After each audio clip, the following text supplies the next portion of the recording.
Belerofonte, el más apuesto y diestro de los cazadores de Corinto, maestro de arco y flechas, accidentalmente mató a su hermano en una cacería con un flechazo. Desolado, devastado y con sentimiento de culpa, decidió más bien irse a caminar el mundo y llegó, después de muchas peripecias, a la corte del rey Iobates en Licia, pues el rey lo acogió afectuosamente y en conversaciones que tuvieron le dijo que había un monstruo que tenía asolada la región y este monstruo tenía la cabeza y el pecho de león, el cuerpo de una cabra y la cola del dragón. Vomitaba fuego por sus fauces y con ellas destruía las ciudades y abrazaba a las personas. ¿Que si era capaz de enfrentarla? Él dijo sí, con la ayuda de una diosa. Él logró dominar al caballo Pegaso, se montó en él y el caballo alado lo llevó a donde estaba la quimera. Desde arriba le lanzó una andanada de flechas que dejó muy mal parada a la quimera y ya en los estertores de su agonía descendió y con una lanza especial que tenía con una punta de plomo fue a clavársela. Inmediatamente vomitó fuego la quimera, derritió el plomo y el plomo simplemente le tapó la boca y la nariz a la quimera y murió. Cuando él regresó victorioso, el rey Iobates entonces le dio la mano de su hija, que era supremamente hermosa. Para los habitantes de Licia era increíble que él hubiera logrado matar a la quimera y entonces decían, no era tan invencible como creíamos. A partir de ahí se forjó esta expresión quimera, que quiere decir que es un delirio lo que uno piensa o una ilusión, es una fantasía, una alucinación, es decir, que uno cree que es más de lo que en realidad es. Ese es el origen de la palabra quimera.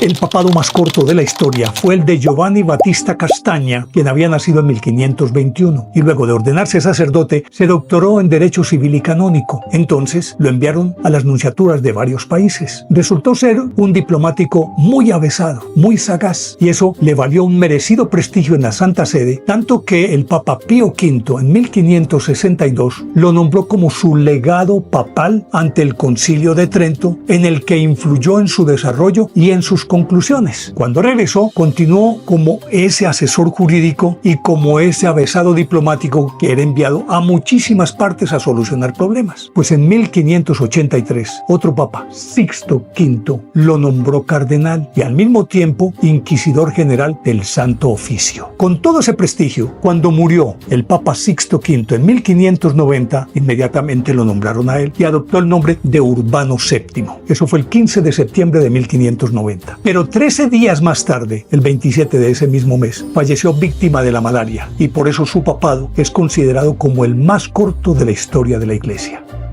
¿Qué tal si les dijera que hemos estado conmemorando el descubrimiento de América en la fecha equivocada? Olvídense del 12 de octubre, porque la verdadera historia del descubrimiento de América es una cápsula del tiempo atrapada entre las estrellas y un error matemático de más de 1000 años. Corría el año de 1492, cuando Cristóbal Colón y su tripulación, extenuados tras una travesía épica, finalmente gritaron ¡Tierra! En el diario de a bordo, esta fecha fue anotada de acuerdo con el calendario juliano instituido por Julio César, que regía el mundo desde el año 45 a.C. Ese calendario había sido hasta entonces funcional, salvo que tenía un defecto sutil y persistente. Era 11 minutos y 14 segundos más largo que el año solar real. 11 minutos parece insignificante, ¿verdad? Pues al cabo de los siglos, esa pequeña diferencia se convirtió en una gigantesca metedura de pata astronómica. Para el siglo XVI, tal acumulación de segundos sumaba casi 10 días de desfase. Las estaciones seguían su movimiento secular, claro, y por consiguiente las celebraciones religiosas, especialmente la Pascua cristiana, estaban desfasadas. Entonces, en 1582 el Papa Gregorio XIII, con la asesoría de los brillantes astrónomos y matemáticos Aloysius Lilius y Christopher Clavius, promulgó una de las reformas más importantes de la historia, el calendario gregoriano. Para corregir el milenario error juliano, la solución fue drástica y asombrosa. Simplemente se saltaron 10 días. El jueves 4 de octubre de 1582 fue seguido inmediatamente por el viernes 15 de octubre. Así se hizo el borrón y cuenta nueva, ajustando nuestro tiempo al ritmo del universo. Ahora volvamos a Colón. Su llegada ocurrió 90 años de la reforma del calendario gregoriano. Para saber cuál sería esa fecha en nuestro sistema actual, debemos aplicar la corrección retroactiva. La ciencia y la historia son claras. La diferencia de tiempo acumulada entre el inicio de la era cristiana y 1492 después de Cristo sumaba exactamente 9 días. Así que si le sumamos esos 9 días de corrección histórica, al 12 de octubre de 1492, obtenemos la fecha astronómicamente correcta, el 21 de octubre de 1492. Pero como en España el calendario gregoriano empezó a regir inmediatamente, la conmemoración del descubrimiento de América pasó automáticamente del 21 de octubre al 12 de octubre. Así concluimos que a veces los mayores misterios de la historia se esconden justo debajo de las narices en la página de un calendario. A principios del siglo XIX y por diversas circunstancias, había en Estados Unidos unos 200.000 esclavos recién libertados, muchos de ellos nacidos de padres libres. Y si bien es cierto que tenían todos los derechos, también eran una carga para el Estado y una fuente larvada de insatisfacción que podría detonar cualquier problema de orden público. Sin embargo, cargado de muy buenas intenciones, un reverendo estadounidense llamado Robert Finley constituyó en 1816 la Sociedad Americana de Colonización con el fin de lograr establecer en África a estos 200.000 negros, enviarlos allá en la parte oeste. Pues si bien es cierto, era muy bien intencionado en principio, cuando él le pidió apoyo al gobierno y a otras entidades, lo aceptaron de buen gusto por una razón, porque con eso se los quitaban de encima. Reunieron fondos, compraron esta tierra allá en la parte oeste de África y se mudaron allá una muy buena cantidad de negros recién libertados, otros no quisieron irse. Y en 1822 entonces se fundó una nación llamada Liberia, que significa tierra de libertad, pues estos que eran por cultura y por nacimiento más americanos que africanos le dieron una característica muy especial a este país, cuya capital se llamó Monrovia en honor del presidente de turno de los Estados Unidos, James Monroe. En 1847 fue el primer país africano que obtuvo su independencia total al desmembrarse prácticamente de Estados Unidos. Ese es el origen de Liberia. Uno de los productos más populares en el mundo hoy es la gaseosa, que como su nombre lo indica, es una bebida con gas. Y su origen es bien interesante. El químico inglés Joseph Priestley, que por demás era sacerdote, fue el descubridor del oxígeno. Y experimentando por allá en 1768, le añadió a un vaso de agua un poco de dióxido de carbono y empezó a burbujear. Y al tomarla era refrescante pero picante. Lo llamó agua carbónica de Priestley. A la gente como que no le gustó mucho ese sabor, pero quedó el producto con su nombre. Pues por allá en 1807, un farmacéutico de Filadelfia, Pensilvania, llamado Townsend Speakman, retomó el agua carbónica, que en esencia es la soda que conocemos hoy. La tomó, le agregó sabores de distintas frutas y lo llamó a este producto Nefit Julep. Ni qué decir que inmediatamente a la gente le encantó y en poco tiempo este señor Townsend Speakman se enriqueció. Y hoy es una de las industrias más florescentes y un producto que no puede faltar en ninguna parte del planeta. Ese es el origen de la palabra gaseosa. En la Catedral de San Juan de Letrán en Roma hay una tumba supremamente particular y pertenece a San Silvestre, que era el Papa Silvestre II, que se llamaba Herberto de Aurillac, el primer francés que fue pontífice, y gobernó la iglesia entre el 999 y el 1003. Él era un hombre de ciencia, un polímata. Era alquimista, era astrólogo, era matemático, era geómetra, era músico, era retórico, en fin, dominaba todas las áreas del conocimiento. Pero además inclusive se cuenta que él construyó un ingenio que era una especie de robot que le atendía en sus quehaceres domésticos. Esto generó entre sus enemigos la idea de que él tenía pacto con el demonio. Y parece que esa suerte no lo abandonó después de muerto, porque a partir de su deceso, cada vez que un alto prelado de la iglesia va a morir, sobre la tumba aparece agua en forma de rocío. Y cuando es la muerte de un papa, entonces comienza a manar agua desde la base de la tumba, algunas veces en hilillos, y hay en hilillos de agua y otras agua abundante. Por eso cuando empieza a declinar la salud de un papa, los vaticanólogos van a asomarse a ver qué tanta agua está manando. Y eso les indica también la proximidad de la muerte de ese papa o de ese alto prelado. ¿Cómo les parece esta historia? ¿Cómo les parece que un amigo mío me dijo, usted dijo mentiras? ¿Y cómo así que yo dije mentiras? Sí, usted afirmó que León XIII fue el papa más longevo de la historia de la iglesia. Y sí, murió de 93 años. Me dijo, no, hubo uno más viejo que él. Y le pregunté, ¿quién? Y me dijo, San Agatón. Y sí, pues me picó la curiosidad, me vine a hurgar y en efecto él tenía la razón. Pues este Agatón había nacido en Palermo, Italia, en el año 577. Muy joven ingresó ingresó a un monasterio benedictino como monje lego, es decir, como un sirviente, como alguien de oficios varios. No se sabe si porque no estaba preparado para ser sacerdote o como una opción personal, que al parecer sus biógrafos dicen que fue más bien esta segunda opción. Pasó toda su vida en oración, contemplación, ayuno, y era ejemplo de santidad para todo el mundo. Pero aparte de eso, hacía milagros, era taumaturgo. Y aparte de que era taumaturgo, era vidente, él profetizaba cosas. Y se ganó una muy merecida fama y desfilaba a la gente para ir donde él. Cuando se acercaba a su muerte, que acababa de cumplir 100 años, en reconocimiento sus superiores y también por petición de él, lo ordenaron sacerdote. Una vez ordenado sacerdote, en cuestión de días, murió el papa que estaba en ese momento en el trono de San Pedro, que se llamaba Dono, un papa que relativamente fue intrascendente. Pues subió San Agatón con 100 años. Nació en el 577 y subió al trono por el pontificio en el 678, 101 años. Y miren, preparó el tercer concilio de Constantinopla, que fue el sexto concilio ecuménico. Fue el primero en afirmar que el papa era infalible, que era inspirado por el Espíritu Santo. Pero aparte de eso, se le plantó al emperador Constantino IV para abolir el impuesto que tenía que pagarle el papado a ese señor. Hizo esa reforma económica, combatió la herejía del monotelismo. En fin, le alcanzó el tiempo para hacer un montón de cosas y murió en el 681. Gobernó la iglesia un hombre de más de 100 años. Tenía razón, mi amigo.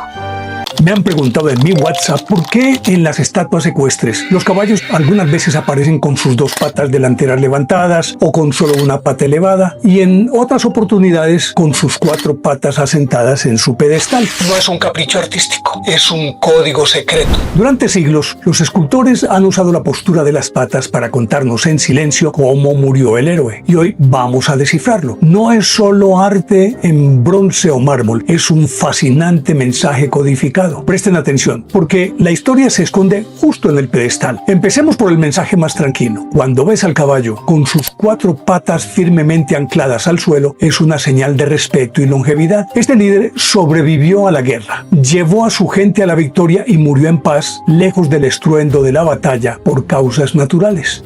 Sus cuatro patas firmemente ancladas representan una vida completa de servicio, terminada en la calma de su hogar. Ahora, si ves al corcel levantando una de sus patas delanteras en el aire, el mensaje se vuelve más dramático. Esta postura nos indica que el jinete fue herido de gravedad en la batalla. El caballo alza su pata como un signo de respeto por ese doloroso sacrificio. Aunque quizás no murió de inmediato, pero a corto o largo plazo falleció como consecuencia de las heridas y proyecta así entonces una vida marcada por el valor inmenso que pagó con su vida. Y finalmente, el mensaje más heroico, el que nos detiene en seco, se refiere a que el caballo se alza imponente, majestuoso, erguido sobre sus dos patas traseras. Este es el gesto de batalla final. Cuando vean esta escena dinámica, sabrán que el líder que montaba a ese noble animal dio su último aliento y murió en el fragor del combate. Cayó en acción, en el mismo campo de honor que lo hizo famoso. Es la representación de la muerte más gloriosa y trágica. Por eso, en adelante, cuando contemplen una estatua ecuestre, recuerden que verán un libro de historia silencioso. Es la forma en que el arte nos recuerda de manera discreta y fascinante a los héroes.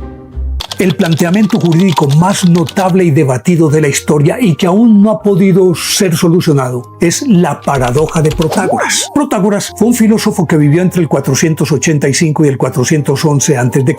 y fue el fundador de una escuela filosófica llamada la sofística, mediante la cual con el uso de la retórica uno con el mismo argumento puede defender o atacar un punto de vista con la certeza de que va a ganar. Es decir, con las palabras puede conseguir lo que quiera y envolver a quien quiera. Él tenía una academia de jurisprudencia y de retórica y un día le llegó un alumno llamado Evatlo y le pidió que si lo admitía como discípulo y él le dijo que sí, pero es que no tengo con qué pagarle. Dijo, no, tranquilo, estudie, cuando termine y gane su primer juicio me paga. Dicho y hecho, Evatlo terminó sus estudios, no quiso ejercer la profesión y después de muchísimo tiempo, aunque Protágoras le había cobrado, no le quería pagar, entonces lo demandó con la certeza de que iba a ganar, porque sostenía Protágoras que si Protágoras ganaba, Evatlo le tenía que pagar por orden del tribunal. Pero si perdía Protágoras, Evatlo, que había ganado su primer juicio, le tenía que pagar. En tanto, Evatlo sostenía, Si yo gano mi primer juicio, no tengo por qué pagarle porque el tribunal dice que él perdió. Pero si yo pierdo este juicio, quiere decir que no le tengo que pagar porque no gané mi primer juicio. Pues de ahí surgió una discusión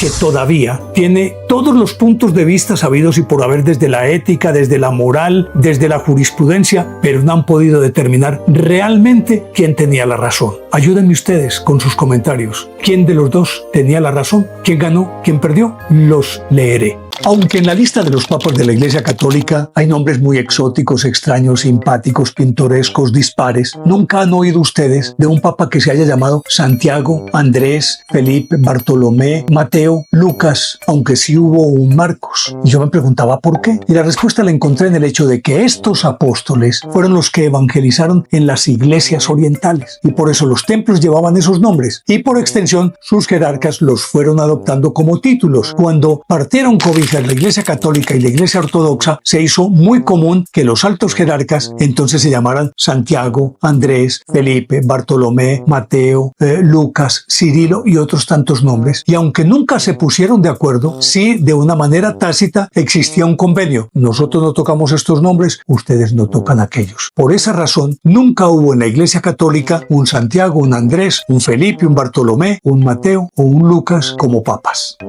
La pizza ha sido por tradición la comida básica de los napolitanos pobres, pero en 1889 adquirió el estatus de plato típico italiano, el símbolo de la comida italiana. Y fue en 1889. Ese año, el rey Humberto I y su esposa Margarita de Saboya estaban de visita oficial en Nápoles y al pasar por un sector muy populoso, un olor increíble los atrajo de tal manera que mandaron a un funcionario a preguntar que de qué se trataba ese alimento. Pues el funcionario vino y les contó que se llamaba pizza y entonces mandaron a traer para degustarlo el mejor de los cocineros de pizza de Nápoles, llamado Raffaello Esposito, que era cocinero de la pizzería Pietro e Basta Cozzi. Les mandó entonces 3 recetas. La primera era queso, albahaca y pimienta. La segunda pizza era de tomate y anchoas. Y la tercera tomate, mozzarella y albahaca. Pues a ellos les encantaron las 3, a los reyes. Pero particularmente a Margarita de Saboya la dejó fascinada la tercera, que era tomate, mozzarella y albahaca, y mandó a pedir más. Pues Espósito le mandó entonces la pizza, pero de una manera bellísima, porque cogió la mozzarella y la convirtió en pequeños triángulos que de manera radial los distribuyó a guisa de pétalos. Y cuando estaban comiendo, los reyes cayeron en la cuenta de que ahí tenían la bandera italiana, representada en el rojo del tomate, el blanco de la mozzarella y el verde de la albahaca. Y en la forma como él había enviado el plato era exactamente la bandera italiana. Pues desde ese momento se popularizó esa pizza que Espósito, en homenaje a la reina y como agradecimiento, la llamó desde entonces pizza Margarita.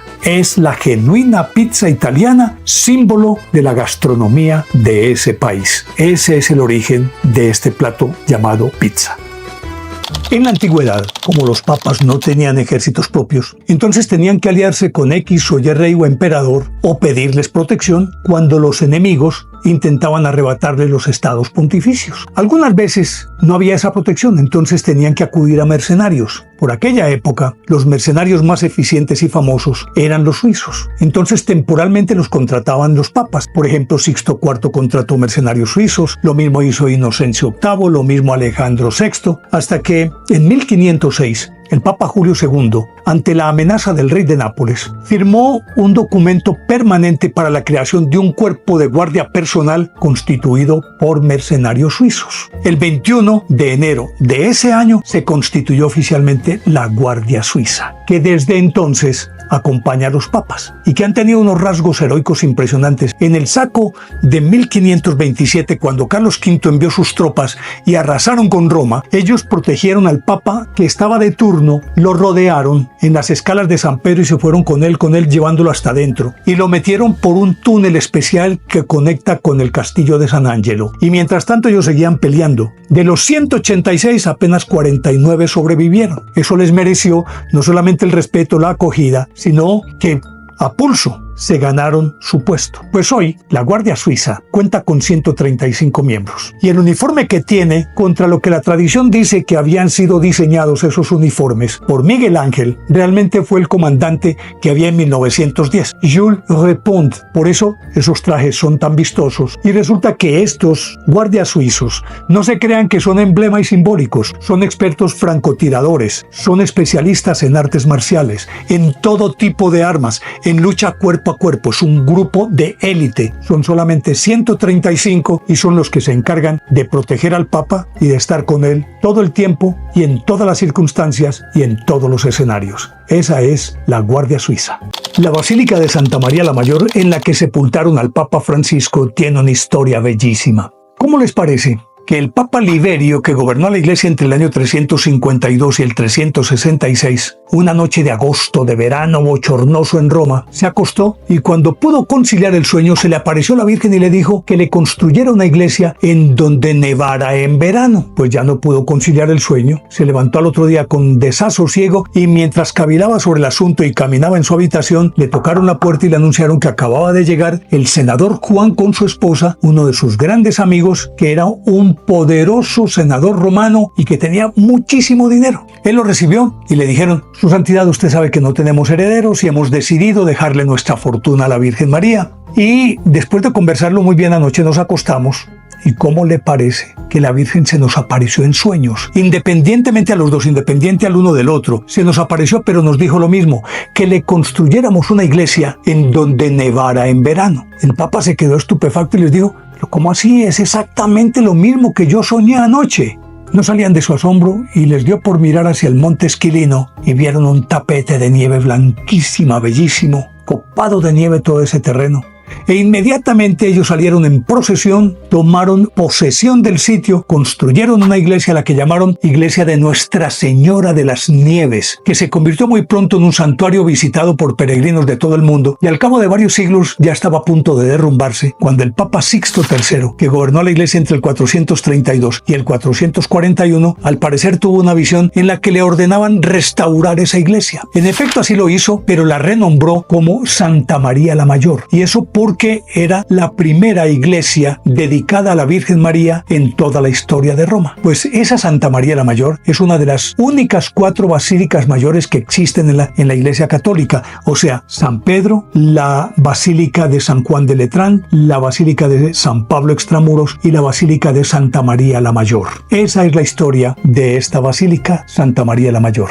Me han preguntado por qué, si el obelisco es un símbolo pagano egipcio, ¿por qué hay uno en la plaza de San Pedro? La historia es bien interesante. Calígula trajo en el año 37 a Roma, porque proyectaba colocarlo en el circo que él iba a construir. Terminó en el circo de Nerón, pero con el tiempo quedó tirado por allá en un albañal, esa mole. Y en 1586 el Papa Sixto V se acordó y dijo: ¿por qué no lo ponemos aquí en la plaza de San Pedro? Le encomendó la misión a Domenico Fontana, que era un arquitecto muy importante. Y él se demoró 4 meses con 900 hombres y 75 caballos para traerlo hasta la plaza de San Pedro. El 11 de septiembre de 1586 fue la operación para empotrarlo. Pues entonces los operarios que tenían las cuerdas tensionadas para mantener el equilibrio, lógicamente que con ese movimiento lo frotaban contra los bordes del obelisco y podían o reventarse o partirse o quemarse. El Papa había prohibido que entre la multitud nadie podía pronunciar una sola palabra, so pena de muerte. Y un momento en que se estaba balanceando de entre la multitud, un hombre gritó: ¡Acque alle corde! ¡Agua para la cuerda! Fontana cayó en la cuenta en ese momento y entonces hizo mojar todas las cuerdas, y ya las cuerdas mojadas no se rompían tan fácilmente ni se iban a quemar. Así pudieron culminar la operación. Inmediatamente este que había gritado lo identificaron como Benedetto Bresca, que era un capitán que estaba de curioso y un capitán de un barco. Él trató de huir, pero fueron por él los guardias del Papa Sixto V y lo llevaron a su presencia y dijeron: aquí perdí mi vida. El Papa lo abrazó y le dijo: pídeme lo que quieras. Y él le dijo: deme el contrato entonces de traer todas las palmas con las cuales se hace el Domingo de Ramos. Él le concedió su petición, pero aparte de eso lo nombró capitán del primer regimiento vaticano, y así él terminó sus días, y ese privilegio de llevar las palmas se lo concedieron a las generaciones de esa familia de Benedetto Bresca, el que salvó al obelisco.